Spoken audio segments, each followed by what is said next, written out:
Now, if the obligatory promotion and shameless plugs and bill paying out the way, I do all of that because we got to pay bills, people.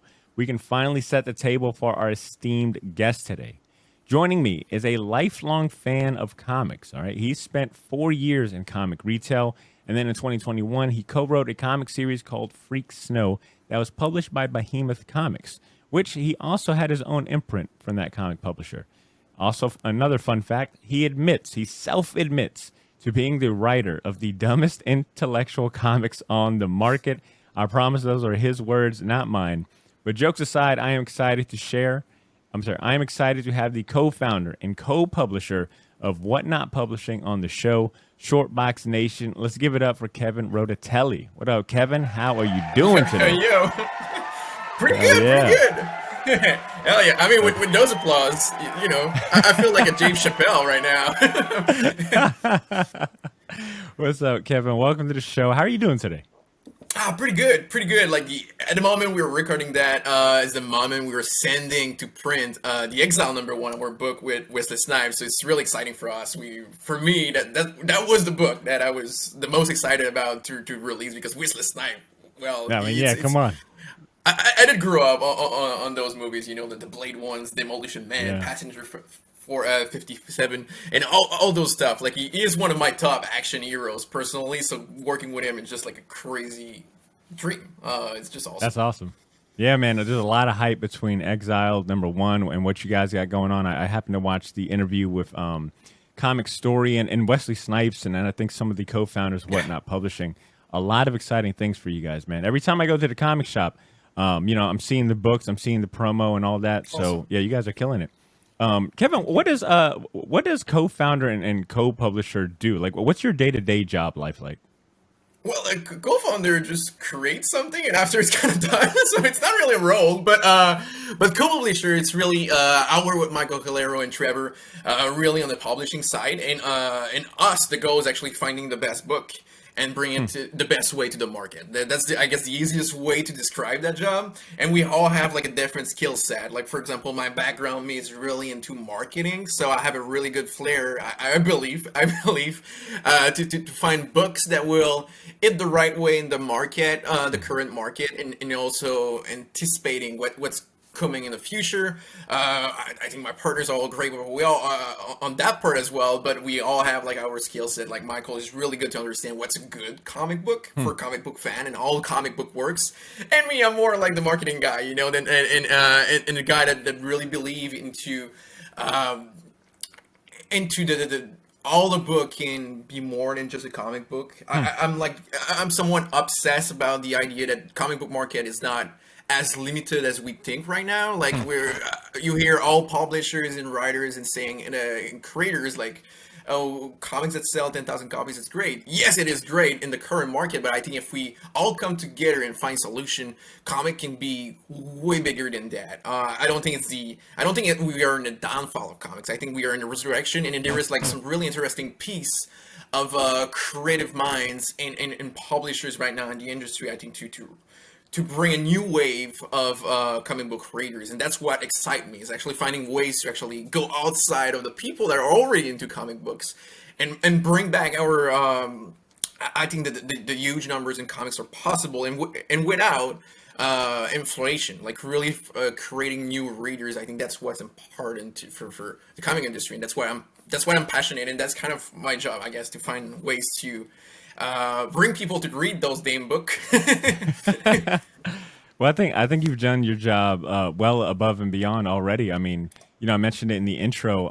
The first offering from WhatNot Publishing in September of last year, 45,000 pre-orders out the gate, and then Exiled, respectfully crushed those numbers, right? 100,000 pre-orders. For Exiled #1. So you guys, that was Ninja Funk. Exiled, we don't know. Sorry, yet. Ninja Funk. I apologize, Ninja Funk. Sure, Exiled will probably, is on the road to that. But yeah, Ninja Funk. I apologize. 100,000 plus pre-orders. Buddy. I mean, whatever you guys are doing, you guys are definitely doing it right. For Ninja Funk, big shout out to the creator GPG with Steve, also that is the co-creators that are just has been mastermind with Jack DeMaio from WhatNot, the app, for creating such like a culture around the book and a fan base through all the rollout of the release. they did that. Like I think that's like if you want to do something well in terms of marketing for comics, that's a case study of what they did, and I give a lot of credit to those guys because they've been rolling out that book and that EPs for now over a year on the WhatNot side, and like really hyping like sellers and retailers using the app, fan and collectors that are on the app saying that, oh, this is coming. And I think that's a problem that we're kind of facing right now in the comics, is because of the system of the monthly that goes so fast. Yeah.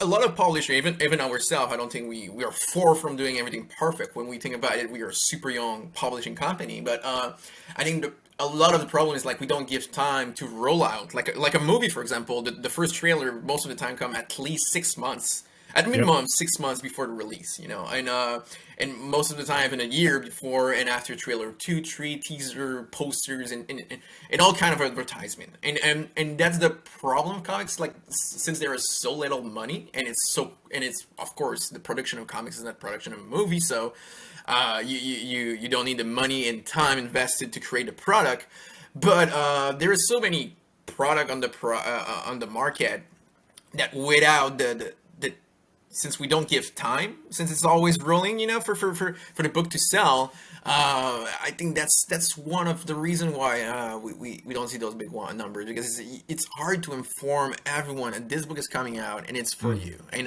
so if you're not into the circle of comics and really looking at your previous catalog, your Lunar, your pull box, and all those stuff, there is no way that you know that this comic is for you and coming out. Except if you go to the comic book shop on a Wednesday and you find it. You just find it on the shelf and like, oh, that's look cool. But the problem is like the order was not placed for you. Just like a comic book start taking the gas for Yeah. you. So that's what they did really well. They did prepare the community and the fans and the readers. So big shout out to Jack, GPG, and Steve, and Alex Regal, the artist on that. Well said. They did it well, even before we were involved. So that's the crazy part about it. Well said. Big shout out to that team. And I know for me personally speaking, what really, I think what really put WhatNot Publishing on my radar and map was like the headlines, and being on the app itself, hosting live shows and being in the comic community and kind of catching wind of like, hey, Alpha Babies, they're teaming up with the same, animation studio that brought us Rick and Morty and seeing those, but it was really like very big headlines that you guys were getting. It felt like, like what you guys, on publishing summer last year, and it felt like Q4, like October, November, I was seeing a really impressive headline every month. Whether it was the Alpha Beta's pre-order news, the Ninja Funk pre-order news, and then we got a really big surprise in October during New York Comic Con, and it was announced that a very young upstart WhatNot Publishing partnering with Heavy Metal Magazine to basically like distribute the books and get their books in shops and try new things. So did you have a role in that recent partnership with Heavy Metal Magazine, or what are your thoughts on that? Well, we were super excited when we did. So I don't want to mix the whole story of all this thing that started because I was not there on site, but it was a convention. Michael and Jack did meet actually with Chris out there.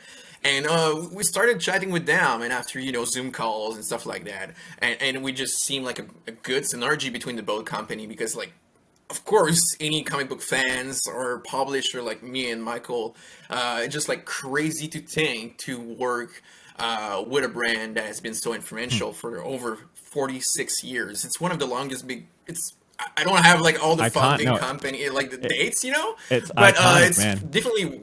Yeah, and it's one of the oldest publishers still running, since 46 years of publishing. It's really rare in a business like comic book that's always moving, like we are the new publisher right now, but in 2 months, there could be another guy, there could be, even tomorrow, like new publisher, there is so many movement in this business that you never know, but they're still around after 46 years.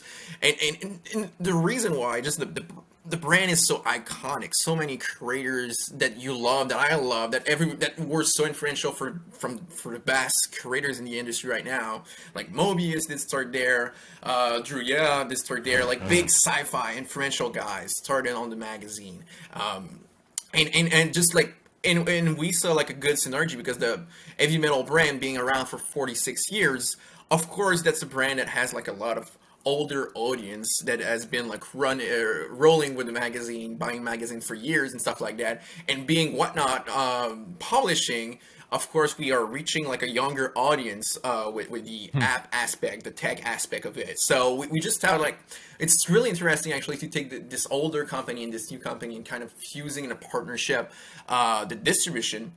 So now heavy metal is distributed under WhatNot publishing in the previous catalog, and we bring our expertise in distribution, and I guess our sense of like what's the current market and what collectors and fan are looking to, and we blend that with the traditional I guess marketing of the magazine.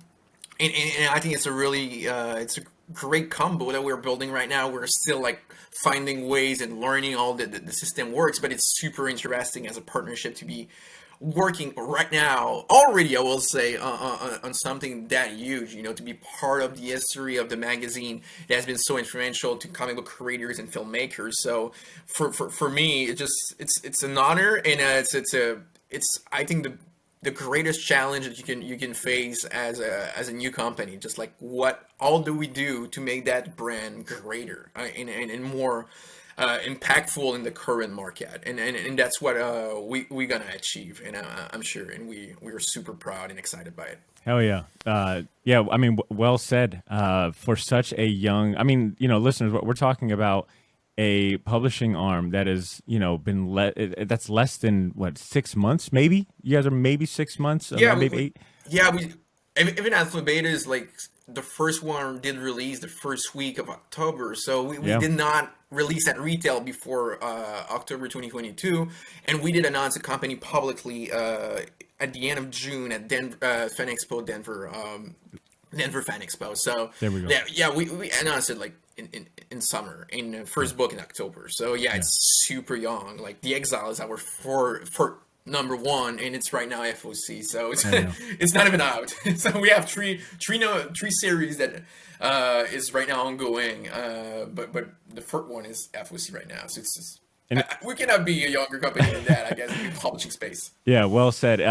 For lack of better terms, listeners, WhatNot Publishing is killing it out the gate. All right, from hitting the pre-order numbers that they've been hitting, but also I really want to emphasize how impressive it is that a legacy company like Heavy Metal Magazine, which we've fanboyed out on this show plenty of times and have a lot of respect for, the fact that they saw something in such a young upstart publishing company and decided to team up with them and let someone like WhatNot Publishing handle all of the distribution, and also have you guys come in and give ideas, and like you said, kind of give them that market perspective of a newer, from just a new perspective in general. I think it's really impressive to see happen. And I wanted to ask, because at the time of this recording, WhatNot Publishing's first quarter of releases, we've talked about alpha betas, but also Quested, Exiled, and Ninja Funk have all been released to comic shops around the world. How has the overall reception been, and how are you feeling about all the success and exposure the company has had in its very early stages of just these 4 titles?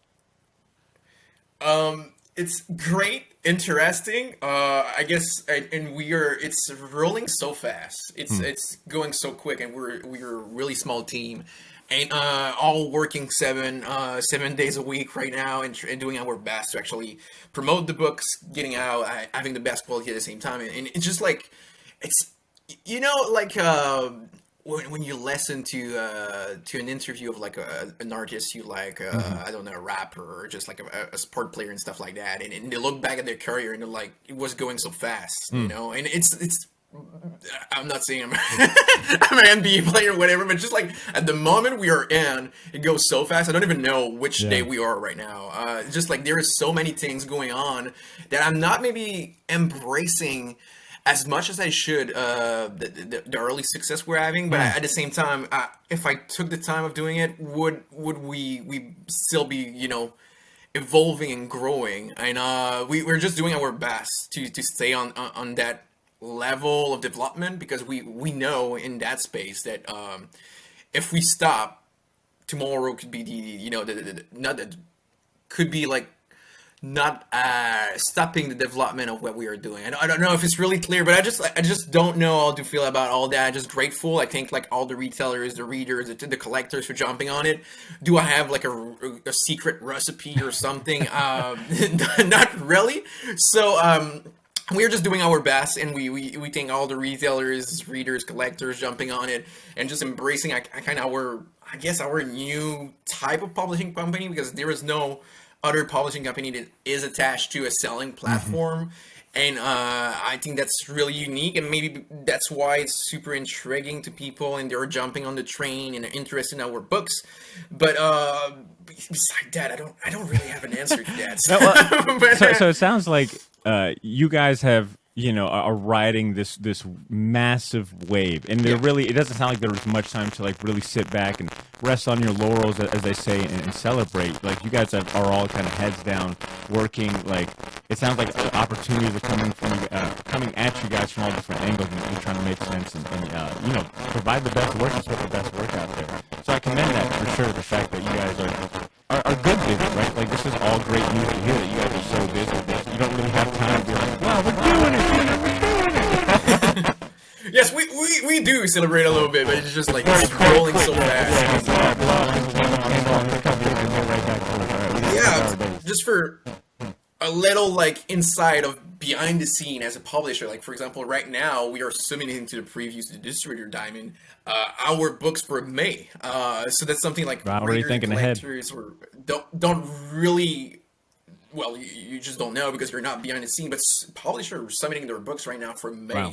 In the previews, doing their catalog and all those stuff. So it's just crazy how advanced we are. But our mind is already in May, June, July, and all those stuff still covering our book. And even the book market, like Barnes & Nobles and Simon Schuster's and Penguin, and all those stuff, it's even further down the line. Like in November, it was a submission for all the summer book.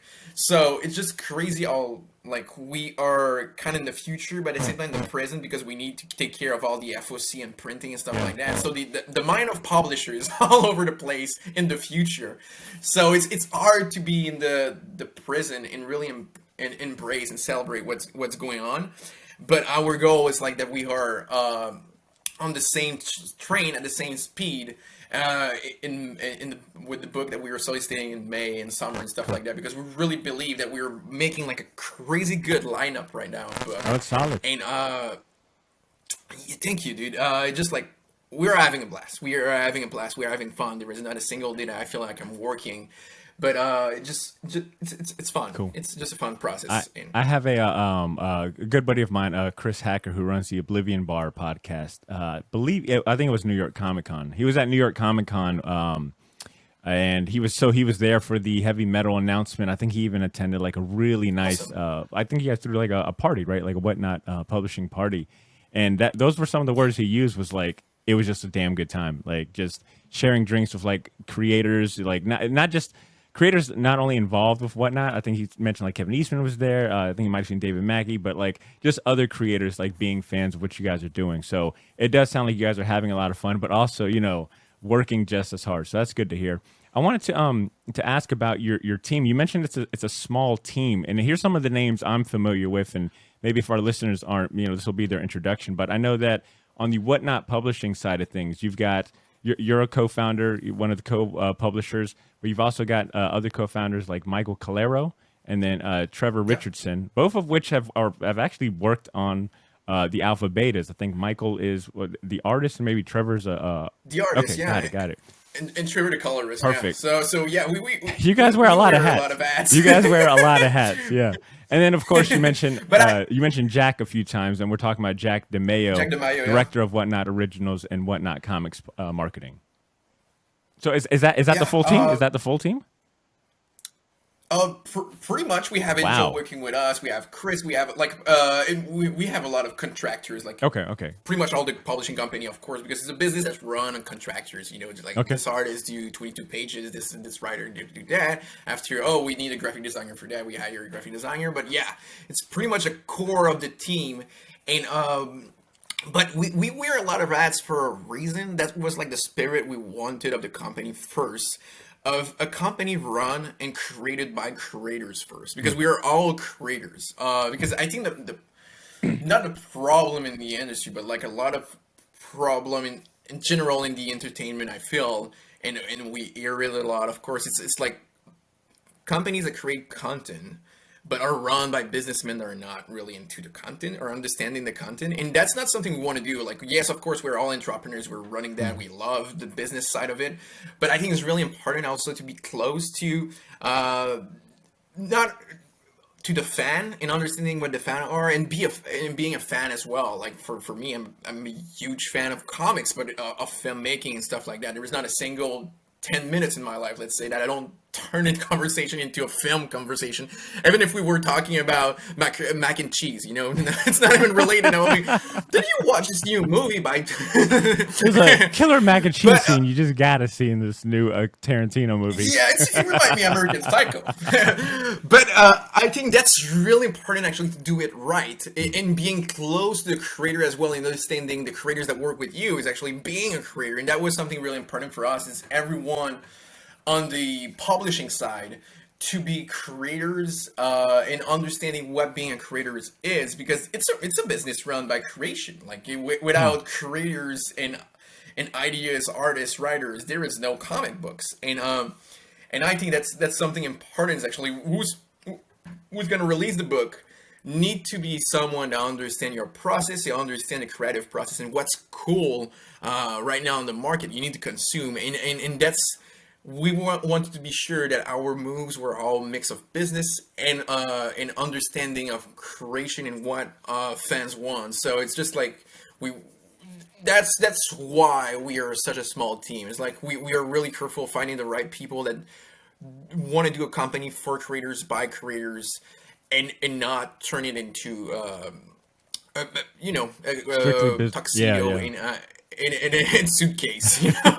So injecting a lot of like keeping like the spirit and fun of comic books, but also it sounds like I mean, I say this with respect. It reminds me a lot of like when you read about how Image started, and the fact that that was completely run by the biggest comic artist at the time. You hear how they were able to bring that perspective to the business, but none of them were really businessmen. I think that was kind of like what they were lacking to begin with, until they had to kind of go through their own trials and tribulations. But it sounds like you guys are bringing an equal part of artistic and creator perspective, along with being natural entrepreneurs and businessmen. But you're not letting one or the other, maybe the creative side. It sounds like you guys probably favor that a little more because it's fun, right? But it doesn't sound like you guys are letting the business completely get in the way of like having fun and taking care of your creators and allowing them to like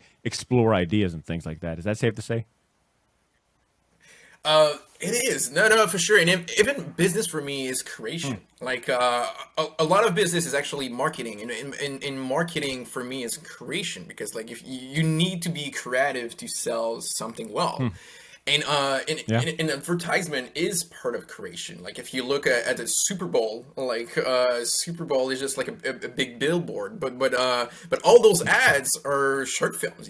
I consider like commercial as short films, and it's the same thing for comics or selling any type of product. If you are a creative company, your advertisement will be a piece of creation. Like, there is a lot, I think, of what we consume, that we consume because we found something, because of creation that is not the creation. For example, the best example to it is the music industry right now.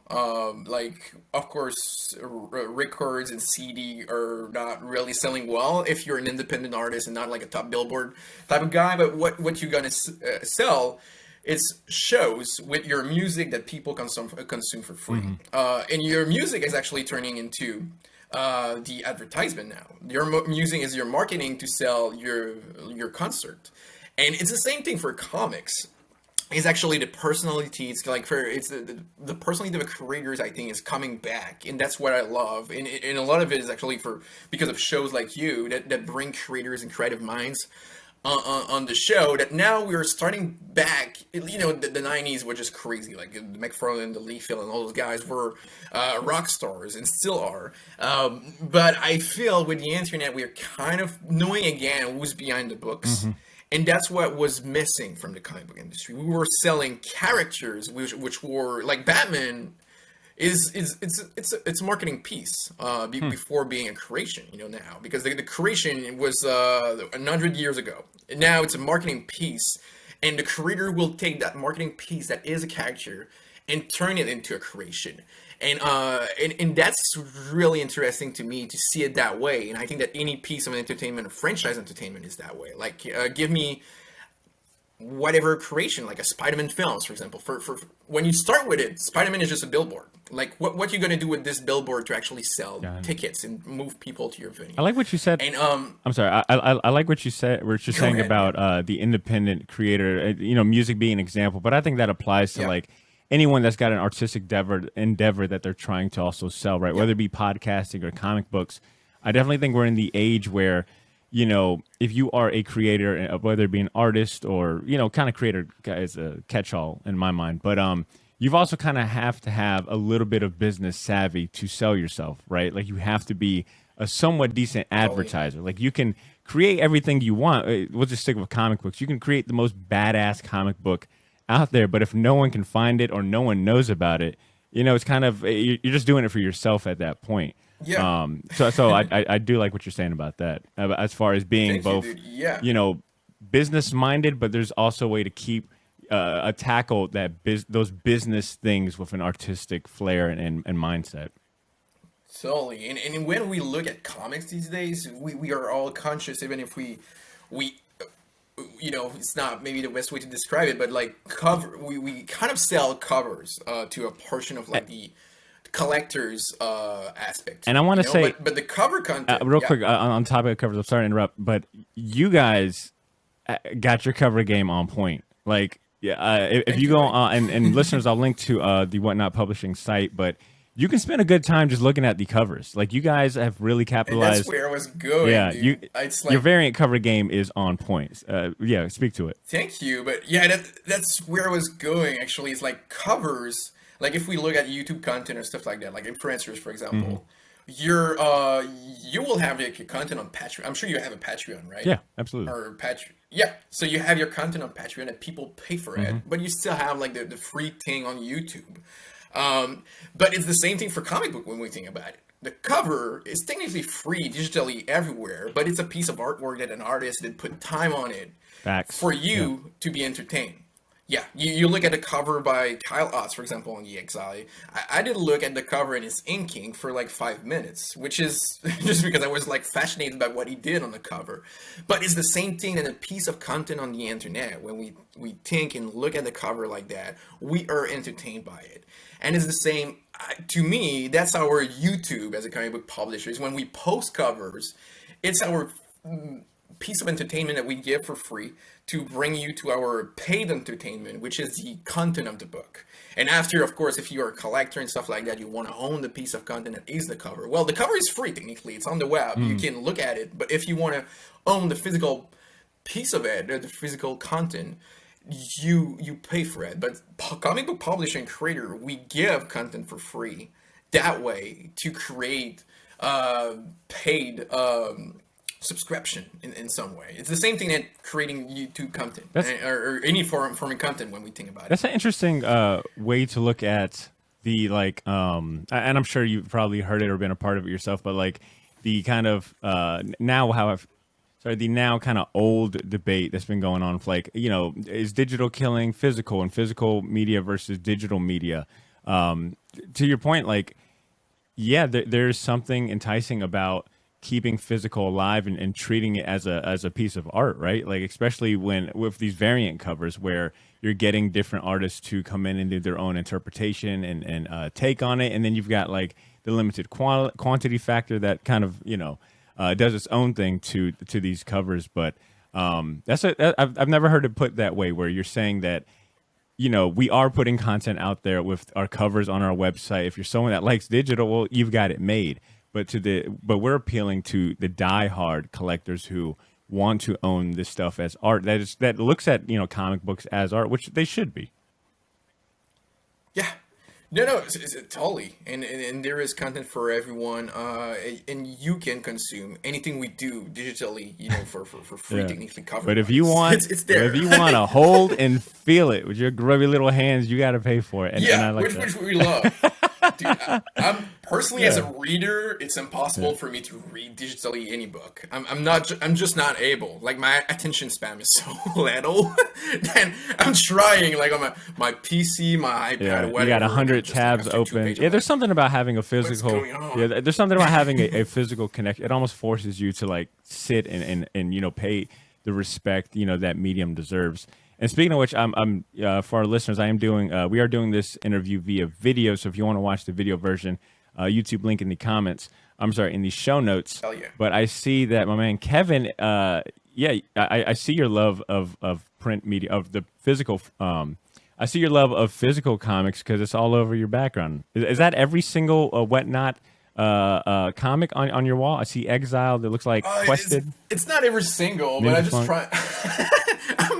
I'm really bad of creating backgrounds, so I did try to have a little background Yeah. for podcasts and stuff, but it's so badly made. It's just like those little things, Yeah, that yeah. I put in my wall to hold the books. Nah, I got you. No, Well, no, it's some heavy metal ash can, and that's first issue of Freak Snow when I wrote this series. Some Ashcan, party Ashcan. Well, Bref, yeah, it's some of our stuff. Well, let's go ahead and hone in this conversation on you for a little bit. All right, I want to hear what was your upbringing like. You're telling me that you are recording out of Quebec at the moment, right? Quebec, Yeah. Quebec. Like, do you remember your first conscious exposure to comics, or the moment that set you on this path to make comics and be involved in comics? Yeah, I was really not into comics before. Well, like any kid, I had like some Spider-Man and stuff like that. Just like I think it's a regular thing to have as a kid. But I was not like the introductory drugs, Spider-Man, Batman. Those are the introductory drugs. Yeah, of course. Any parents will buy this thing because they're like, oh yeah, this is what we should do. But I was not like die hard into it. But I was really into filmmaking, and I'm still, like I said, I turn everything into a filmmaking conversation. But and I was at the moment, like 12, when you start being like pretentious when you're really into something, especially film, and when you're French. Well, I'm Canadian, but I'm still French a little bit. So, so you got like you're into film and the movies, and you have the French aspect, so you get really pretentious. So I was really into films. Yeah, of course. So I was really into films and like getting into like discovering Kubrick, Tarkovsky, Wyndham Refn, and all those stuff. So I was going deep into the MD filmmaking, and I decided to go see a movie with my friends, which was just my friends are all hockey players and like I won't call them douchebag, but, but they are Canadian bros. They're Canadian bros. Yeah, Canadian bros. Let's say that. And so they're not like into art or stuff like that. So yeah. Let's go see a superhero movie. That's fine. And the superhero movie was Watchmen. I think 2009 was the release, if I remember. And yeah, dude, it's still one of my favorite movie ever. I think it's just like a masterpiece to me. But we go watch the movie. All my friends I see they're really bored by it. They're like, why there is like a tape? It's not supposed to. It's supposed to be a superhero film. They're not understanding at all what we were watching. They were just expecting the Blade and the Spider-Man stuff. And me, I'm just like connecting with this thing. I'm like, wow, this is a masterpiece. Like I guess big budget entertainment even these days can have like a message, can have something behind, can have like a creation, and it's something that I guess like not because like late 2000s, like we kind of lost the indie film flavor. Was the beginning, of the big CG budget by Hollywood that we were getting into that phase, because I think like 2005 is where it's kind of rolling down into like, oh, now we kind of had a knowledge for CG and the fast pacing like mid 90s into 2005 action movies by Hollywood that were still super artsy and weird, like The Matrix, Dark City, even the Blade franchise fit into that had like their own like kind of creative touch, even if they were high budget. Like there was something weird about editing at that time because it was like 2000 technology, the future, and that was really reflecting into art and like this being scared about the future, and that was a really interesting part of entertainment. But we had like a downfall, I guess, for like a 5 years in between, and even now I think it's kind of picking back cinema wise, creatively. But where I was going with all this, like I just get out of the theater. Watchmen just blew my mind as in like a 12 or 11 years old, something like that. I'm just like, wow, that film meant something. And like superhero can be more than just punching the bad guys and good guy win. Yay. It's awesome. So, and I figured it out. So, and I found out that Watchmen was a graphic novel. I was not aware of that. I go to the local comic book shop. I ask for Watchmen, the graphic novel. I get a graphic novel. I read it. I just fall in love with the graphic novel as well. Go back, I think I'd probably go for V for Vendetta. You go for the next Alan Moore thing. I love it again. And after I just expand into other writers, like I know I was really into Garth Ennis at first, and after Grant Morrison, like more I guess the weird guys, and I just keep like buying stuff. And that local comic book shop at some point, I was just like, hey man, I'm getting really interested in that medium and just want to learn more about all it works. Can I just start working for free here and just learning like the process of distribution and all those stuff? Because I've always been like a kid fascinated by business. Like I had my YouTube channel like starting like at 9 to like 15 or something like that. I was doing gaming in French, so I started my channel like 2009, and I was seeing like on the US side, like all the gaming videos were starting to blow up, and I was like, wait a minute, and it was like few little guys doing it in French, like I was like 10 years old, and just like, oh, that sounds like something I should do that will work if I do it in French, because like the US is doing it, it's going to come to the French side really quick. And I was and some YouTubers started to blow up in French doing like Call of Duty videos and stuff like that. And I did build a channel of like 50,000 followers. Wow. And at 14, I just shut down the channel because I was obsessed by it. I'm sure you can't believe that I sound like a really obsessed person when I'm really into something, but I was obsessed by it. Because you were like, I just need a break. This is consuming too much of my life. Or was it comics? Or was was it like, oh, I found this other thing I want to give all my time and passion to? No, it was not. It was not related to comics. It was still like really early in the like. I was not like owning the shop yet. I was just like really into it. Been 2 years. I've started reading comics. Really, I was not transitioning to comics. Just like you're a 14-year-old guy that go to school. Arrive at 3 p.m. or something back to school. Start making videos until 9. Got it. You weren't even even midnight, whatever, and I wake up at 5 in the morning to do another video, and after like program like the release on the YouTube thing, or YouTube Studios, I think they call it back. I don't even know if it's still called like that, but and just like scheduling stuff and never like seeing friends or just like my mind was all about the YouTube. I was on my phone at school or iPod at that time, looking, on the Wi-Fi of my subscription going up and stuff like that. I was just like literally obsessed and just thinking about that thing and growing that channel. And at some point, I just like, fuck it, I need to destroy this thing because for your own mental health. It sounds like the fact that you were that young and conscious and aware of like, this is a problem. I'm not enjoying my fucking childhood. It's pretty commendable, because knowing my ass, I probably would still be. I'd still be checking my subscriber number. Yeah. I mean, just like you see no friends when you at that age. That's pretty much what you should do. Chilling with friends, because it's like in 2-3 years you're gonna start your adult life and being with no friends, working like 5 to 7. What was the name of the with no friends? What was the name of the comic shop that you were working at? The name was Zone 51, which is Area 51 in French. Okay. So Area 51 in Trois-Rivières, my little French hometown. So yeah, it was like it was kind of weird because like it's the comic book shop selling an English product, no translation or French European books, was really dedicated to the American comics. So and now he's a good friend, the founder and the guy that was co-owning that at some point with me, which the is an artist working with us at WhatNot Publishing. So we did stay tight.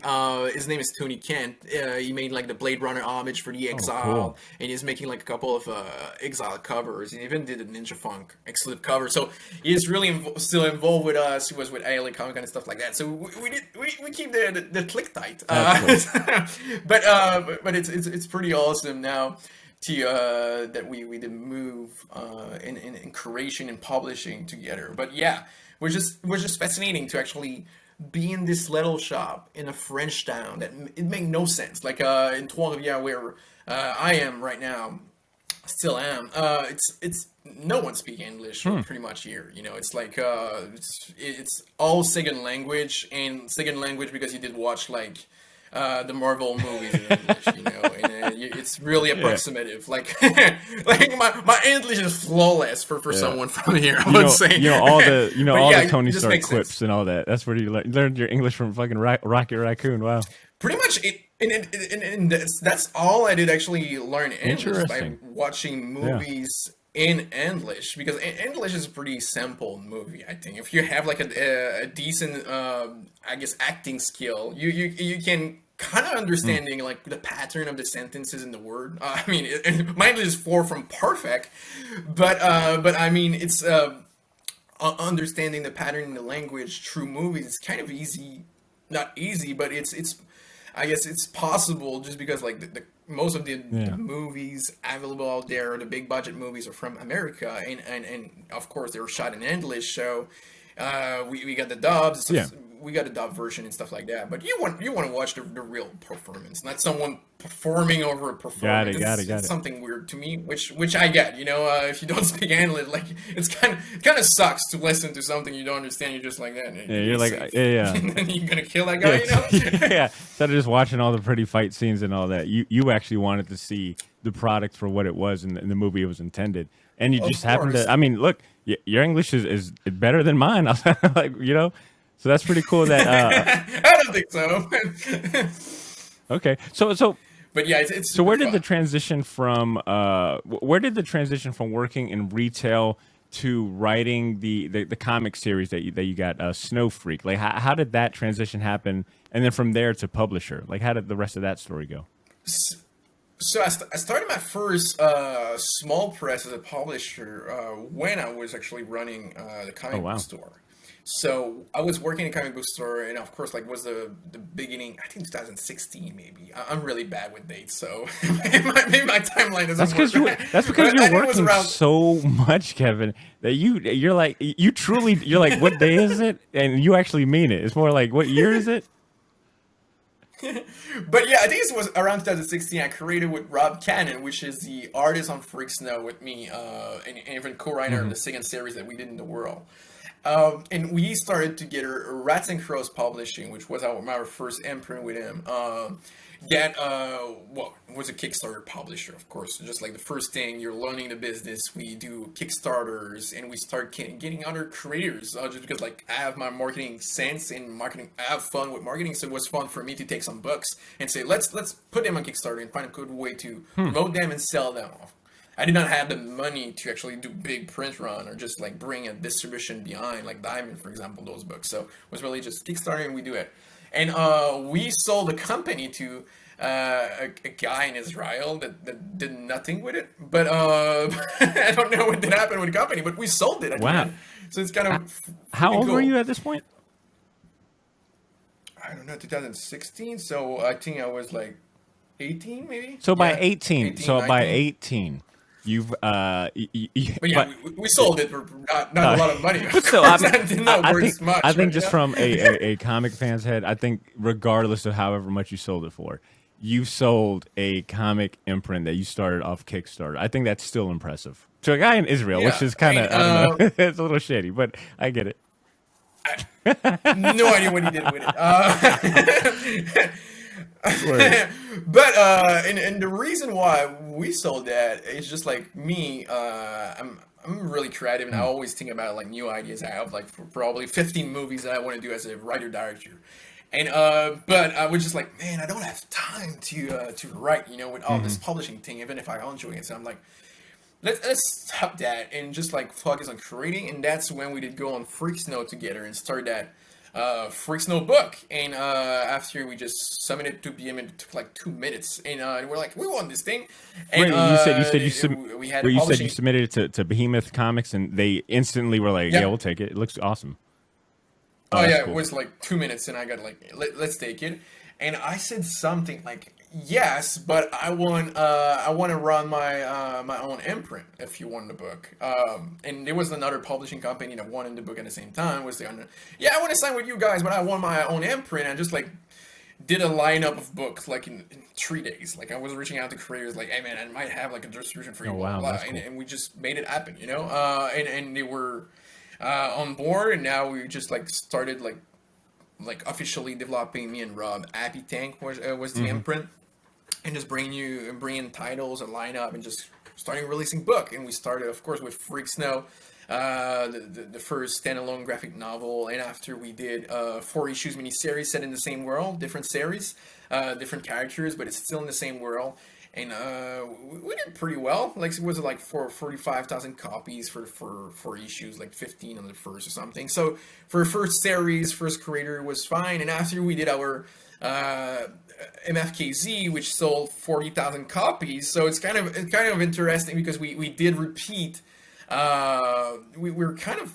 I'm personally, I feel like I'm kind of repeating what I did with BMN Yeah. a little bit with WhatNot Publishing, but since I already been there, I'm aware of mistake that we did with that Yeah. one, and You've just got like You've got the experience. trying to eliminate the Yeah, flaws. you got you got. It So, sounds yeah, like it's you got a fun. bigger, with respect to Behemoth. It sounds like you got a bigger sandbox. You're coming in to Whatnot Publishing with experience. You've maybe already taken advantage of opportunities and come across your own roadblocks, and you're coming in like fucking Super Saiyan 2. Oh man, Gohan is my Oh, boy. come on, man. This is a pro Gohan podcast right here. But that's okay. Hell So yeah, so dude. it sounds like your experience with Behemoth running, at this point, it sounds like 2 of your own comic imprints. Did that eventually lead to catching the eye of the folks at Whatnot Publishing?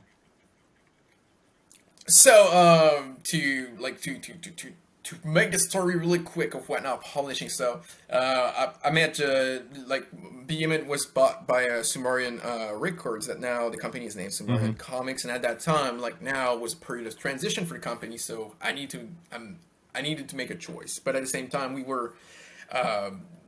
With Jack DeMaio, he was talking to me about Ninja Funk, and like he was working with that with the sellers, because GPG, the creator, is like a big seller on the Yeah. platform, and it was creating that. It was talking to me about it, and I was just like, oh, wait a minute. And Michael Calero, what was there at the time as well, I was talking with Sumerian for creating something like. And so we were all like at a moment of transition around like I guess all the parties. And talking with a guy, I don't really remember all that it came from and all. We're just like, wait a minute, like Whatnot, this big upcoming and development, like awesome app that is blowing up right now, should not be like an imprint or logo on a book somewhere. It should be the front facing. It just makes sense to me because that company is the W is what sells. They It's got like, good branding. That W is amazing. It's a really good branding, and just the idea of the community on the app, because to me, what's really appealing of the app, besides being like a great selling platform, is the interaction that you have with the fans, the collectors, the readers, and stuff. It's the W for me represent community, and there is nothing more important in comic books than community. the community aspect of it, because like a big part of the hobby of comic books is not reading it actually, and I think now the biggest part of the hobby is not reading the comics, is actually collecting the comics. But collecting stuff alone, it's kind of boring, You can look at your long box alone like that. I got Superman, Death of Superman 1. You, Like, you it's need cool. friends. You need But- friends and other people to get some bragging going on, right? To like bounce ideas off of and Yeah, like show off. of It's course. it's the fun part of it. Like, yo, check out this fucking slab I got. Now, wait, I got a number 1. I got it. Yeah, exactly. This is the camaraderie aspect And- of comics and collecting is the fun part. And to me, WhatNot at the time the app did arrive and kind of took like a really important place in the space Mm. of comics was the perfect timing and just makes sense to me as a publisher first when I Jack did come and introduced me like more to the app and really made Hmm. understood what it was. I was just like, oh, that's brilliant. That just makes sense of where we are with comics because the biggest and especially after facing the pandemic, as like an I guess ex retailer and a publisher, like we were working with Diamond at Sumeri and Ivy Tang. Diamond shut down. No more sales. No more revenue. Nothing to pay ourselves. Or just say to creators, like, yeah, we don't know when your book gonna release. There is no longer a distributor. And same thing for retailers. Like retailers, no more books. Nothing. But Whatnot was the perfect alternative for some retailers. Like, yeah, we can't open the door because there is a lockdown or something in some area. Like in Quebec, for example, we were closed for 3 months, like no Mm. retail. And we were having like um, a curfew at some point, and it was just crazy out here. And I know of other places in the states had some shit like that as well. So, but the whatnot aspect is like even if you had like you could go live, sell all your Yeah, crazy long bucks of it was kind of. back issue, but no one could say like you could be closed actually in doing Yeah, that. yeah, it was kind of unfazed, right? Because And it's all virtual, so you could foster a community. All you have to do is timing just was ship just the stuff out. But you're right. That was something that attracted me to the app was the fact that I could. It felt like I was hanging out with like friends, right? Like I mean, virtually through a yeah. screen, but it was real time. Like the chat was like real time and that. Totally, and even for retailers, I think like it's just the perfect Yeah. asset that was missing because like being a retailer, it was a and it was even before when I was a retail, it was before all the exclusive, the website stuff, and all those stuff. It was really more. We could have done like the website stuff, but we were more like okay, FOC, you come on Wednesday, and that's was pretty much the business. But now I believe it's impossible to just run a comic book store with Oh yeah, BS yeah, things. yeah. You need to find ways to be creative and find products or back catalog and stuff like that and sell it on the app. So to me, that's actually it's not a competition to regular traditional comic store. To me, it's the asset missing for retailers, and I just want to be part of a I just like personally, I'm really proud to be like a small Mm. piece that I really believe that I feel like a politician right now, but I really believe that we are bringing something on the market that will help retailers. Even like I know that there are some traditional retailers right now that don't understand or just feel it's a competition Mm. because there are some sellers that are not, brick and mortars retailers. But no, it's we're Whatnot is bringing something on the table that's unique, that is an extension to your stores, and it's just something that will bring you more business and bring the community together. Because the problem with right now in the world we live in, especially after COVID, that everyone is kind of more at home since just because we're used now to be in front of a computer and be at home, talk to the phone and stuff like that, not really meet in person. But what makes the Wednesday great is actually you meet a community. Why you go on Wednesdays to meet a community, see that I don't know, Chad guy, that Chad and Charles and Michael that you see every Wednesday and talk about Batman 100 and 1000 something, and that's why you go on Wednesday and not on Monday. Pick up your pull box. But the cool thing about Whatnot is actually you can bring your Wednesday people all week long together, and you don't break the habits. Like they don't need to drive their car to the shop every day. They will still come Wednesday. Like your Wednesday guy won't break the habit. They have fun, but you can actually communicate with those guys all week long and actually sell more pull bucks as well because you can just say, "Hey, you guys are being live like that with your phone," and say, "Hey guys, did you see like the Exile right now in the previews? It's look really dope." And now they will Yeah. just comment in Put the it in my chat box. like, Put it in my "Hey, box. Yeah, put yeah. one of my pull boxes." This Yeah, is a yeah. So this is an that's interesting perspective you bring up. To kind of go back to I had mentioned, the debate, the kind of tired debate that we're seeing of digital comics versus physical and its impact on brick and mortar shops and mom and pop comic shops. Whatnot has kind of served as like this middle ground where it's like, well, it doesn't have to be one, and you've kind of said it yourself, but it doesn't have to be one or the other. Let's show you how you can utilize digital, the internet as a means to man, what was the word I was thinking? To like whatever, boost, to boost what you're currently doing in retail. Like it's just like you said, it's just another arm. It's just another offering that you got. Because to your point, the Totally. folks that like to go to a comic shop every Wednesday or every week, whatever it may be, they're going to stick around. But there's a big market of folks that just want to, like you said, that prefer to just hang out, buy their comics from online. And now you have platforms like WhatNot are giving retailers that option, are giving them that tool. It's like one extra tool in your toolbox. It's not to say you have to either be, I'm strictly only retail, you got to show up. Well, now it's like, now you could reach a whole new demographic and customers using, the internet on a really good platform that allows you to like genuinely connect with your customers. Even outside of where you are, as a shop, like you can start actually having like a really regular customer that is your shop could be like in California, and have like a really regular guy that will always be on your stream that is from New York.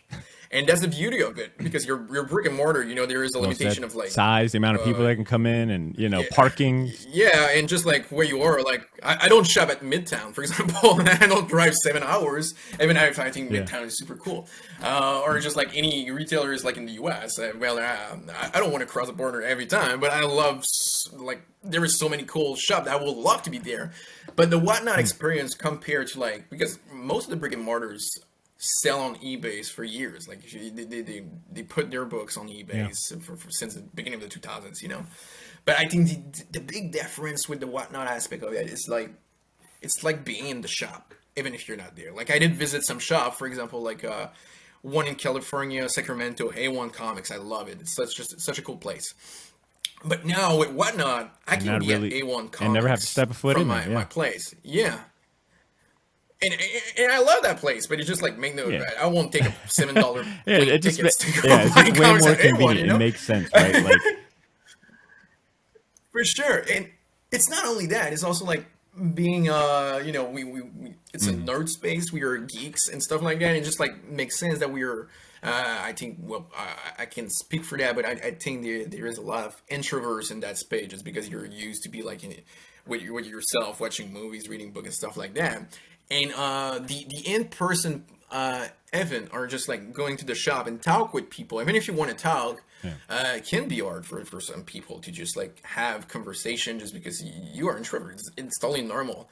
But I think the web thing make it easier for those people to actually interact as well, and just have fun and enjoying the Wednesday as other enjoys, because they can be like down in the country for hours talking about the comics they read like 3 years ago with the guy. But there is a lot of people that look at that guy and like, oh, I wish I was that guy. But maybe not. But now you can, with the internet, be that guy with the keyboard on your phone, and just enjoying the conversation, having conversation in the chat, having conversation with the retailer, even if without having like the stepping over what you are as a person. And that's something really cool, I think, that the internet created, in a good and a bad way, but that's an awesome part also of WhatNot. It's like, whoever you are, you are all equal as a charisma, or just a person as you are, and like no one will step or on you, and you can just be yourself. And that's what I love. It's like, it's really a community that respect each other as well on the platform. It's really rare that I see someone like going nuts. Like, I feel there is a lot of respect, and everyone feel like they're all part of something. And that's a beauty of the W. Well, I can see why you've landed your role at WhatNot Publishing. Your excitement, your charisma, and your positive outlook on what comic books as well as the retail side can be.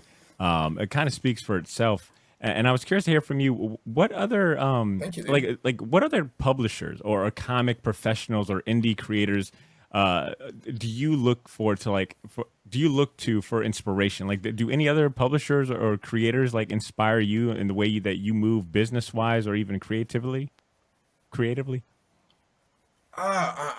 It's gonna be super cliche, because all my inspiration are, most of them outside of comics, but one of my top 5, I guess, or even maybe top 3, is, of course, and I think it's super easy to guess, it's Todd McFarlane. Look, it's cliche for a reason, because the man has done the work. He's an icon. Of course, yeah. and the cliche always true normally, and that's Well, why they well, exist. So, when you brought up, that but yeah, balancing act of being artistic while also being a savvy and smart businessman, I immediately thought of Todd McFarlane. I didn't want to bring it up because I was like, well, it's going to be cliche for me to say, but I'm glad to hear that, like, is an obvious inspiration for someone like you. yeah, because it's someone smart that understood that you need to be, if you want a job done, Hmm. like you want a job to be done, you need to be your own boss as a creator, and that's something that's really important for me, always been. Like that's why when I did Freaks, I was like, oh, it's need to be an imprint, just because I wanted to be You as want much to as own I your shit. can, You and want to own your shit. and could. I want to own my shit, but just not that. It's just like I know that I have the confidence and I know that I have the vision to do actually the best for my IPs, and also like I have some friend in the music business or creators and stuff like that, and they always say like, "Oh, Hmm. my label did nothing," you know. And I'm like, well, if I'm the label, the comic book publisher, and at the end, I'm not satisfied with the numbers or just what it's me. It's I'm the sole responsible of what happened to my own books, and that's all I want to feel. Like if I fail, it's my fault, and I do fail all the time, and you should always fail because that's all you grow. If you don't realize that you're failing at something, well, dude, you have an ego problem probably. But tell me for why I'm fascinated about that. Besides the thing of like owning your thing and whatever, it's he been a really smart businessman of not keeping all his assets in one entertainment industry. He did the toys, of course, and in the '90s as well. In early 2000, like expanding the Spawn stuff, with the HBO show, the movie, and all those stuff. Even if he did stick to one thing with Spawn, he was still expanding to more than that with all the other assets, the toys, the films, the video games, and all those stuff. And I think that's what's important.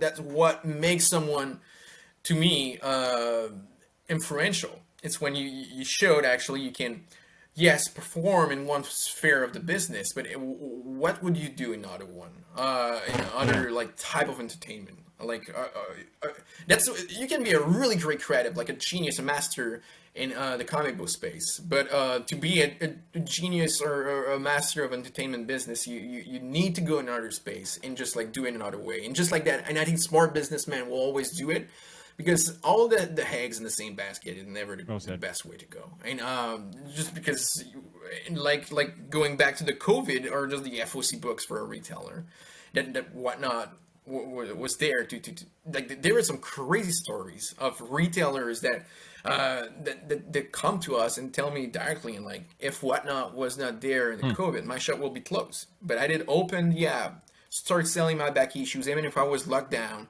I was just in my shop selling it without customers and did thousands of dollars. And that's what to me make me believes in that app. It's just like, well, if they did save those guys in COVID and now their business are doing great because they have like, yes, the business is back to normal and they did develop this asset. It just, to me, it's answer all the boxes of why I'm doing it the way I'm doing. It's just like, well, you need to be Well in said. more than one space. There is, and that was a problem for a long time of comic book. It's like betting on just one distributor, betting on one way of selling the books, betting on like there is only one way Hmm. to sell this thing. But I think, and it's crazy when we think about it because it's a really creative medium. Like the comic book, no comic book looked the same, but I can take a lot of movie that all the cinematography looked the same. And but and that's the interesting part about comics. The creativity never been gone. I think the indie comics is Oh yeah. better than ever right now. Uh, and we are adapting. I think all the publisher because we are not in competition. To me, we are all working together to make a better space for creators and fans. We all want the same thing to keep that space Well said. alive and healthy. And I think right now it's a good development moment, and everyone is moving in a good direction on all the publishing side. Like I'm seeing what Dynamite is doing right now. I'm impressed and I'm proud of what they are doing at the moment. Boom is it's still booming. Of course, they're great. Image Comics are putting out some of the best books in decades right now. It's just like it's insane. All the content is great, and publishers are doing bold move like right now, and retailers as well.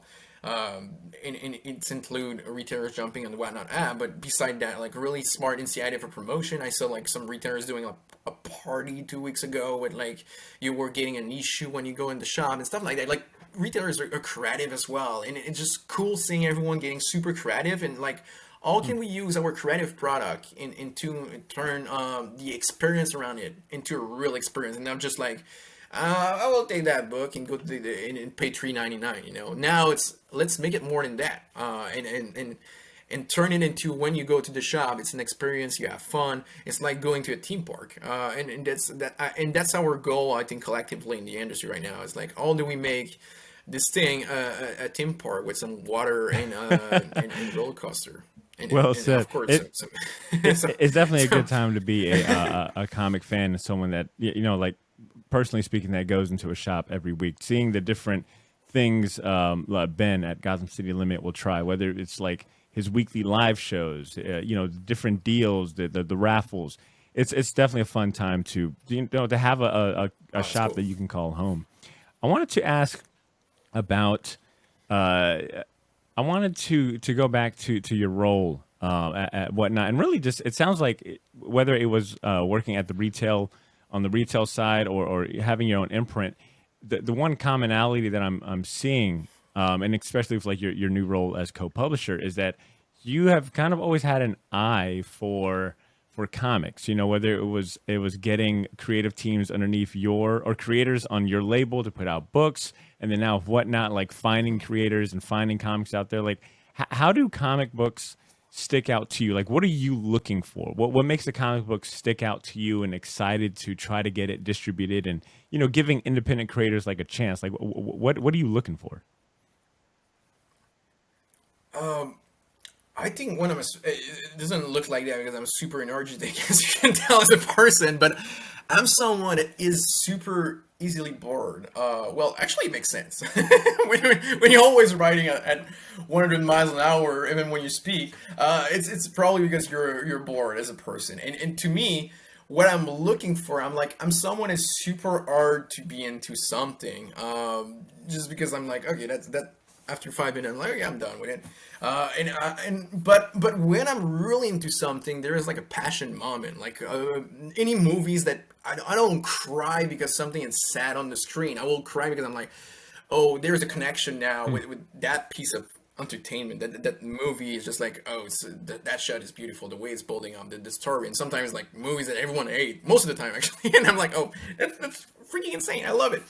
But it's the same thing for comics. Like I'm when I look at a comic book and I'm just like, I don't know. It's a feeling. It's all about feeling for me. I don't have like a recipe. It's just like when it's connecting with my feelings. I'm just like, there is something about this thing. It's unique. It's weird. It's there is an idea behind, even if it's not perfect. I don't think any comic book we're putting out is perfect. I don't think any comic book is perfect actually. And it's if you think there is a problem, like I like to say, like there is nothing perfect, but like I love the rawness and just like the honesty of something. That sometimes you just look at it and you're like, it's there is something honest about it, just weird and just a feel. It's all about the feelings to me. There is no science behind most of the time. It's just like my guts and feeling. I can be wrong, but yeah, just like I guess it's just like I'm passionate about marketing, about weird indie film from Germany and in like foreign countries and stuff like that. Just like consume a lot from everywhere, and I think that I always been someone that's like not I'm looking for the word for that. Like not self-made man. That's not the right way to say it. But I'm like just doing my own education about everything, and I don't really know how to do things. I always do things my way, and I kind of don't want to learn how to do it the academic way. Like I'm a school dropout, for example. I'm just like. Oh, that's all we write. Just because I've watched 1,000 movies and that's all I did, break down the codes. But maybe I'm freaking wrong. But it's the same thing with comics. I never study how to make comics. I never study what was a good comics according to comic historian, for example, or just like comic gods or some Greek institution gods or body. whatever, in the comic space. And I don't want, personally, because I think the beauty of art, and that to me, what the I'm gonna sound old saying that, but I'm not. But I think that the problem with the internet at some point when we come to art, it's since everyone can share the opinion, which is great. I love talking about films or comics and stuff like that. Is that everyone is influenced by the opinion of other ones, and sometimes you start believe you lose what you like, or what you think is good. Like, I know a lot of friends that, for example, we were talking about Marvel movies. I'm like, did you like that one? Uh, it was looking, like that friend is looking for the reason to like it. It was like, oh, everyone saw it. It was cool, but you should not start with everyone saw it. That's not something. That's not a compliment. It's not something about like I didn't like this thing. You can just be honest and say that was not my thing. I did not connect with that piece of art. But that's something we did lose just because of the kind of the mass social media entertainment space. That it's like, oh, we all go see that movie. We need to love that movie, because if you go on Twitter and you say I did not like it, now you start a fight probably, and you don't want to get in a fight. It's 24 hours in a day. I don't have time for that. But I think by not getting into that and just like always doing on my mind of like what my feelings love, and what I love, and surely without like knowing what's the lens that they did use for that thing, or just like, oh, that comic was inked by this pencil, and the way that the thing is like to me, something that you will call a master could be ugly, or something you will say like it's fucking ugly, and I will say I do like it for some reason because I see something into it, and I want to keep that that I guess kid eyes with creation for all my life. So I will sadly never study at a art school or something for that reason. And I don't know, maybe at some point it's going to be a flaw, but I surround myself with people that love the traditional ways, or stuff like that. I think we are a good team that complete each other's. And but for me, that's my way of saying art. It's just like keep it close to your feelings and your childhood. Well said. Now I want to switch gears here, because we've been kind of hinting at and mentioning some of the titles that Whatnot Publishing has put out so far. I know you guys have a full slate coming out here soon, and we'll get to the future releases, but I want to take a look at the inaugural titles, the four inaugural titles that came out for Whatnot Publishing's first quarter releases. So I'm going to say the titles, and then I want you to tell me just a few words that come to mind, like the first couple of words that come to mind about the titles. All right. Starting with alpha betas. What words come to mind when you think alpha betas? Funny, well written. Rick and Morty. Like, there is a flair to it. There's really a cool flair. If you are into Rick and Morty, you're gonna love this thing. And there is a show on YouTube as well that you can watch. So that was a lot of words. Oh yeah, I heard that. No, that's fine. That's fine. I did say words plural. Okay, so cool. Yeah. And I understand, like, alpha betas, it's being done by the same animation studio that made Rick and Morty, and alpha betas, the comic book series, is supposed to be a prelude or a partner to the new show coming out. And if I'm not mistaken, I think the pilot episode of alpha betas, like you mentioned, that was on YouTube, got like 1 million views or something crazy. 7-8 million, and exactly. And now there is like I was too low on that. Yeah, now there is like 4 or 5 episodes on YouTube, so you can watch like pretty much a full season right now. Cool. All right, second title. Let's go. I'm gonna switch up the order. Quested. I was going to say well written again, but I can say that it's really well written, and especially for me, that like I will be totally honest, like I'm not a fantasy guy. When it's come to fantasy stuff, I always have a hard time to get into it. But it's well written when it's not your jar and you're still enjoying it. And that was it. What quested me, I was like, oh, that's a fun book, because the concept is just fun. It's characters running a pawn shop in like a Zelda type world. So in video game, there's always the moment that you go somewhere, buy like a weapon or just like a bomb or something. But now the comics is around those guys that actually has run the shop, in those video games. It's a really fun book. Awesome. And I want to go back real quick and give proper credit. Alpha Betas is done by the creative team of Kyle Starks, the writer, artist Michael Calero, one of the co-founders, co-publishers of WhatNot Publishing, alongside Trevor Richardson, Kenny Atkin, and cover art by Michael Calero. Oh yeah. And Quested, once again, Michael Calero, writer on writing duty on that. You got Thomas Parson also on writing duty with art by Kit Wallace. All right, the next book I want to hear your thoughts on. Let's go with old Ninja Funk, which is written by. Hold on a second. Which is written by JPG, who is a retailer turned premium whatnot seller, a comic writer. His story is really cool here and about how he got to fulfill this dream of writing Ninja Funk. The creative team is JPG, Steve Schwitt, and art by Alex Regal. What are some words that come to mind for Ninja Funk? Bunker. It's bunker. It's smart. Just by taking a risk, and that's what I love. They're really good. They did it like an indie filmmaker doing like the weird movie of the year. That there should be no buzz because there is like a $500 budget, or like all those Sundance stuff that you're like, oh wow, how did they do like 30 millions with it, just because it was different. Cool. And they did something different. Bunker, awesome.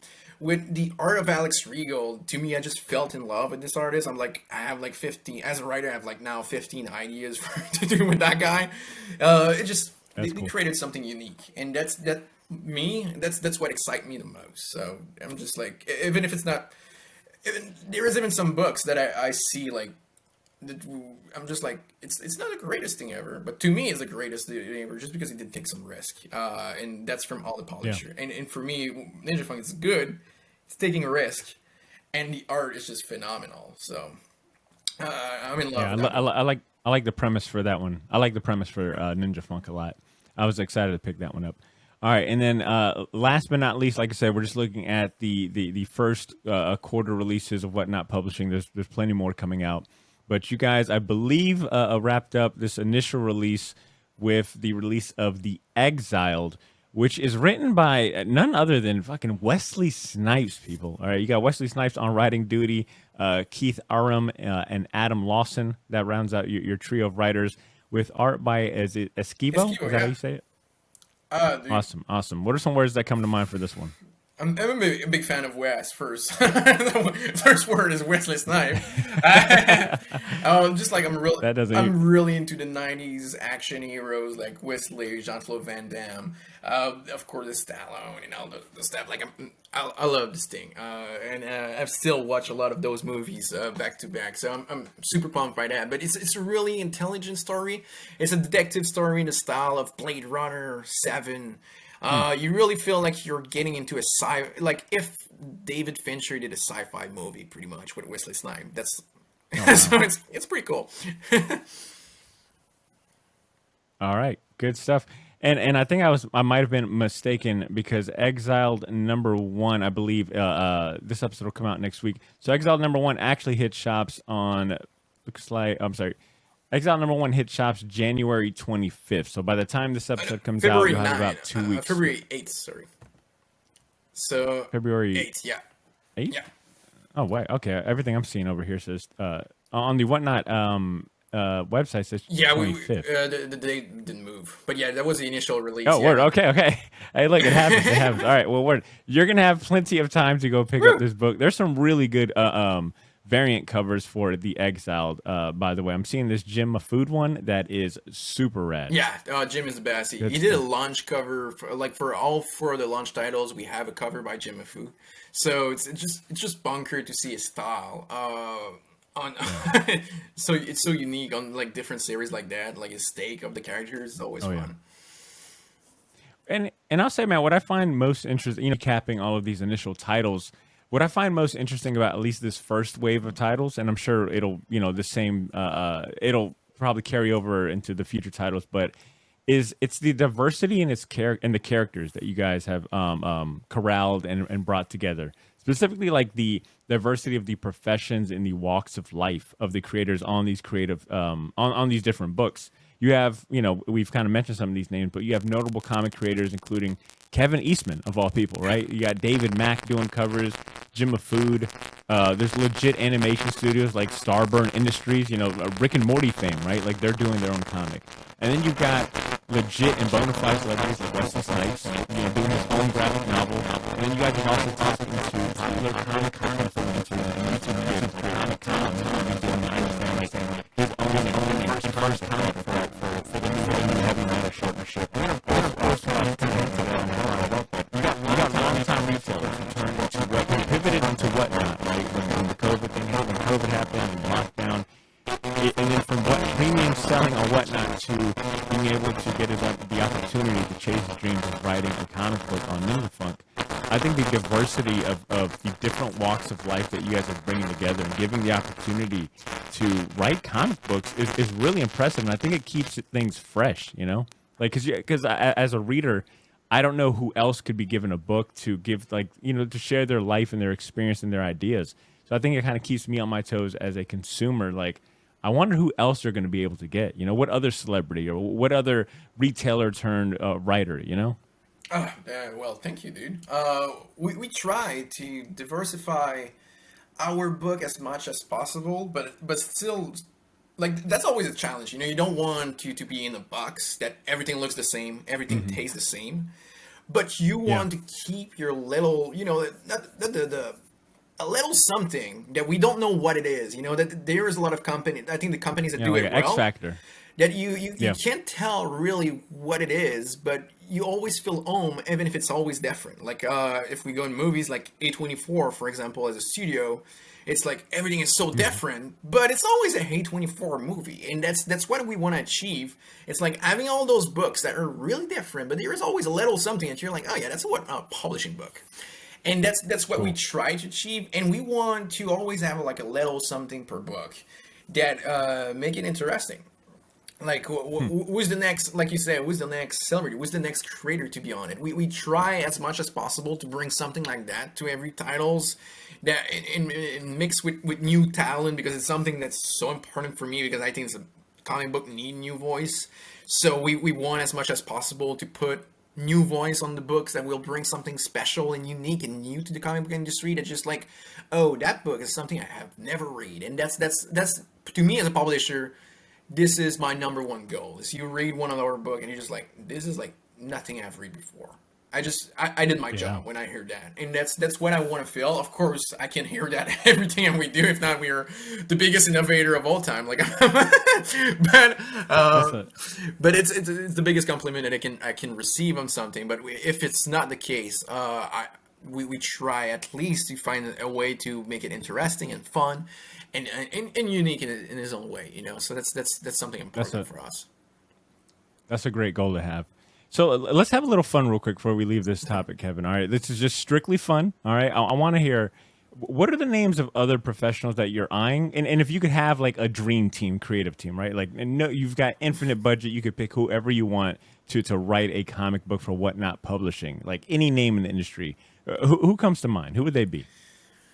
Oh, that's an excellent question. I think I would probably go outside of comics, because I will want to see that guy doing a comic book, and that will be Denis Villeneuve, the director of Dune, Blade Runner 2049. Dude, that is a good pick. I love Dune. That was like one. Yeah, loved it. I love it for also personal reason, because we were from the same hometown, so we're. But you gotta represent. You gotta represent. But it's also it's one of my inspiration because of that. He little French Canadian guy in the same hometown and me, same high school, that took over Hollywood as being one of, I think we all agree, one of the best director right now in the game. So it's a big inspiration and motivational thing for me to see that guy going on that path.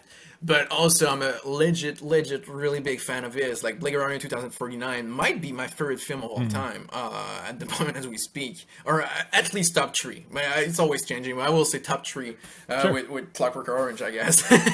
Because it's represent. But yeah, so I'll go with Denis Villeneuve on the writing. For an artist, I kind of want to go for something that, we would do something crazy with Denis Villeneuve. Man, just because of all Denis Villeneuve's movie, and you look at Dune, for example, it's really like an aesthetic, or even Blade Runner, that the aesthetic is like a weird color palette, but still really like not a lot of movement. It's really just like in the aesthetic of it, and in the moment, just like you capture the moment. So I will probably go for Alex Ross, like Denis Villeneuve with Nice. Alex Ross doing a sci-fi book that is really like just an epic journey that really goes into visuals and just like you consume that book looking at it and just having fun with it, you know? Alex Ross's Fantastic Four book that he put out before the year was over in 2022 definitely showed he still got it. Yeah. You know, and the fact that it was like one of the first interior works or books that he did the full interior. Yeah, the dude still got it. And you're right. You know, it was Fantastic Four, so there was a lot of sci-fi elements. I could see that being really dope with the director of Dune. Yep. Good picks. Good That'll picks. be my team, I think. All right, Kevin. That's a solid pick. Kevin, outside of speaking about like Alex Ross and some other comics, outside of WhatNot publishing titles, what other comics are you reading, or like what other forms of pop culture are you enjoying? You mentioned that you're a big movie buff, but like what other movies are you watching? I watch a lot of movies. I try. Well, I'm, right now with the publishing all the whatnot craziness that we've been around a few months, I normally pass out before finishing my movie of the day. But that's like a discipline. I try to do like a movie a day. That I go like from different time period of like the cinema industry to different countries as well. Just like watching all around the world because I think there is different. That's what interesting about filmmakings or even comics or any form of art. It's seeing other culture and just all the way that people think in that country through the creation in fiction. So I have a, and I try as much as possible to watch movies, but on today, but I watch so many of them. But I'm really right now into like a David Cronenberg marathon. So Okay. The Fly, Scanners, Video Drone. That's my boy, fellow Canadian, but French director that I love, Gaspar Noé, that I come back a lot to. Quentin Dupieux is another French director that I love. Nicolas Refn just released a series on Netflix that I'm really curious about. Hideo Kojima is even acting in it, the creator of Metal Gear. It sounds like a fun project. So all those stuff, comic book rise, man, I have like my pull bucks like that at home, like my like every Wednesday just get like any crazier. true, yeah. So Like any true Wednesday warrior. So like any true comic book fan. I did not read like for the last 2-3 weeks. At least, and all the stuff I did read is like old graphic novels. I don't have like anything cool like around comic book wise right now. Besides, Well, what's on your what's on your pull list? Like, what is there a title that you? I know for me, even though I have like a stack of read, like Radiant Black, that's coming out through Image Comics. That is a book that I make sure I go pick up every Wednesday. Do you have like a title like that for you? Well, the Planet of the Apes is back at Marvel now, so that's what I'm excited by. Planet of the Apes is my favorite franchise ever. Like the first movies, the first like the one from the 60s, the 70s. Or like my child movies, like that's why I'm a bit weird. I did not grow up on Disney. I didn't grow up on the apes, like Charlton Heston stuff. No, just like Planet of the Apes is back, so I'm super excited by that. But I'm more like grabbing a little bit of everything. Like the number ones at Image, I grab pretty much everything that seemed like in my cup of tea. I even take some stuff. I take a little bit from every publisher and mostly just number ones in issue format, to be honest. So I don't have like a series that I really follow. It's more because I'm always, I guess, working, and for me it's just my game in life. I just have fun doing it. It's more studying and seeing what others do and what's going on in the industry, what it's building, actually more than reading. But yeah, I guess as a reader, I'm excited by Planet of the Apes. The apes are back in comics. I love it. Yeah, I went ahead and looked. I wasn't aware of that, so I looked it up really quick, and it looks like there is a really cool little teaser image by Salvador LaRocca. Yeah, it's awesome. Look awesome, dude. I'm pumped. I'm pumped as an ape, and it's the classic apes. That's what I love about it. Yeah. All right, Kevin, as we gear up to wrap up this show, this has been an excellent conversation with you. I want to ask you a question and ask all of our guests, and I think your perspective and answer to this will probably be rather unique, because I think it's safe to say you're probably the first publisher that we've had on the show. So we've gotten a lot of good responses from writers. We always hear from writers, so I'm curious what your take is on this one. If you were to give one piece of advice to inspiring comic creators listening right now, based on something that you wish you would have career in comics, what would that be? That's an excellent question. I wish I knew that printing books was expensive. And the reason for that is just like I think that the first publishing and print that we did, like I said, that we sold in Israel when we were doing Kickstarter and stuff like that, without distributor in like something that will buy tons of books from you. Uh, you don't really. I think that's a mistake that a lot of people are starting comics and like self-publishing or just like as a publisher, new publishing company. You will order like you see like the printing cost. Like of course, like anything, if you take more, the pricing goes drastically down. And I think the first book we did like 5,000 copies, but we had like 2,000 backers, for example, 200 backers. So there's still like 4,000 something books to sell. Um, but without distributor, and not being like an influencer with millions of followers, or just like just being a guy making books, even with convention, it's impossible. So you front that those thousands of dollars for stuff that's just wait in your garage for years. So I think that's my advice for people that starting this business as self publisher, or even new publishers. Just like go with your orders, maybe like 100 or 200 over, reprint until you have figure out your distribution system that can guarantee that. Because even with Diamond, for example, publishers, why the FOC system works, it's we get the numbers of what Diamond wants before we go to print. So we don't have to estimate like, oh, this book is like a 30,000 copies. That's not all it works. Diamond tell us like we want 30,000. If we do like 10,000 in exclusive, well, we print that 10,000 exclusive, and we select for the website convention maybe like 500 more. And there is like, yes, there is a risk on printing, but it's calculated just because we have all the numbers before going to print. When you have the distribution in place, it's easier. But when you have like no distribution in place, don't go like a jackass and print thousands of books. You're gonna steal it. So that's my advice for someone who want to start. Go conservative on your printing. If not, you're gonna lose thousands of dollars like I did. Got it. So in short, go by the numbers. It reminds me of the saying. Measure twice, cut once. Basically like triple check. Yeah, because you can reprint. It's not like it's comics books are you can reprint whenever you want. It's not like I don't know, like a hamburger that you order at McDonald's. When you eat it, when it's inside of you because you just fucking bite the Big Mac. Well, there is no way that you can. Well, the Big Mac gonna come out at some point, but there is no way that it come out as the Big Mac as it was. But print a comic book, even if you consume it, you can print it for forever. So go conservative. Like, and if it's at some point a publisher pick up your book or just like something happened, well, your first print people like years ago that you did 200 copies. They were your first supporter, so that's kind of cool if they have like the first edition CGC and make a bunch of money with it. It's like, thank you for support, fist bump, So I think that just for that, it's kind of cool to go a limited run as first. That's good advice, solid advice, Kevin.